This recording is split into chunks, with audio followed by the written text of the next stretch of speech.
أهدافه كلها عالمية وتستحق أن تكون الأفضل. لو سجلت في مكان آخر لامتلك صلاح أمين الكثير من جائزة بوشكاش لأفضل هدف في العالم، ورغم ذلك لم ينصفه الإعلام المصري ولم يعطيه حقه، فأنصفته الماركة الأسبانية حينما نشرت هدفه العالمي في مرمى نادي طنطا وعلقت بأنه الأفضل في العالم وأحد أفضل الأهداف التي سجلت في تاريخ كرة القدم. وما كانتش المرة الأولى ولا الأخيرة اللي يسجل بيها صلاح أمين هدفه بشكل عالمي يستحق عليه الإشادة العالمية. فصلاح أمين سجل في 2015 مقصية عالمية في مرمى طلائع الجيش، ومن جمال المقصية والتكنيك وقوة التسديد قارنوها الجميع في الوقت الحالي بأشهر الكور المشابهة في العالم، زي هدف رونالدو في اليوفي وجاريث بيل في الليفر وهدف روني مع اليونايتد وغيرهم من الأهداف العالمية، لدرجة ان في ناس كتيرة جدا شايفة ان هدف صلاح افضل واجمل من كل الاهداف دي. ورغما عن اسلوب لعب صلاح امين واهدافه العالمية النادرة في الدوري المصري، الا انه لم يأخذ حقه من الاعلام المصري ولا حتى الجماهير المصرية. صلاح امين لقب بقاهر الزمالك رغم اعترافه في اكتر من مناسبة بتشجيعه للفريق الابيض، لا سيما بعد انه نجح في هز الشباك الزملكاوية في 6 مناسبات خلال 13 مباراة لعبها طبعا امام ابناء ميت عقبة عشان يخطف من الزمالك 10 نقاط مع الاندية اللي لعب ليها. بيقدم صلاح امين نموذج فريد في تحدي قانون الحياة وكرة القدم،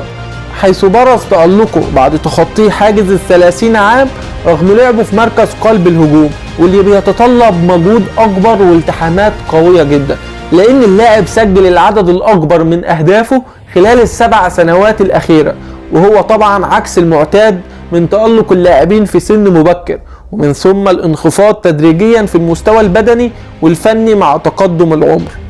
ولد المهاجم المخضرم في عام 1981 وتنقل بين عدة أندية وهي طلائع الجيش وسموحة والإنتاج الحربي والنجوم، قبل أن يستقر في الفريق الفيومي مصر المقصة طبعا قبل اعتزاله. ولم يرتدي صلاح أمين القميص الأحمر ولا حتى الأبيض، ولم يظهر سوى في مباراة وحيدة مع منتخب مصر في أكتوبر 2009 أمام طبعا منتخب موريشيوس، ولكنه يستحق عن جدارة أن يبقى متعهد تسجيل الأهداف العالمية في الملاعب المصرية، بعدما تفنن خلال المواسم الأخيرة في تسجيل الأهداف الأسطورية اللي كشفت عن موهبة لا مثيل لها.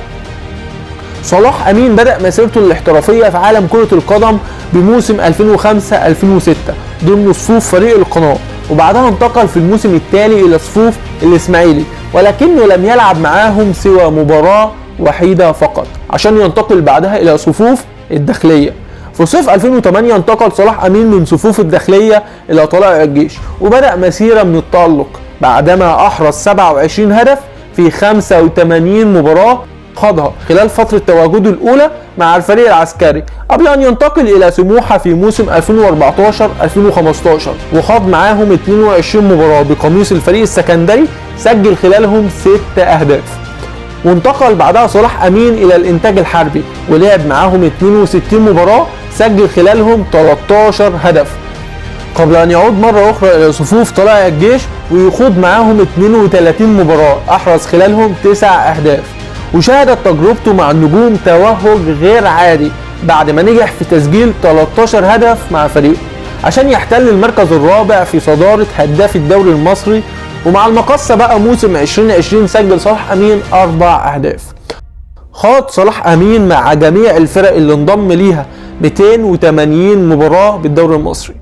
أحرز خلالهم 76 هدف وصنع 16 هدف، بينما يشارك في 17 مباراة بكاس مصر أحرز خلالهم 3 أهداف وصنع هدفين. وأخيرا شارك مع فريق سموحة ببطولة دوري أبطال أفريقيا في 3 مباريات وأحرز خلالهم هدف وحيد في مرمى فريق المغرب التطواني.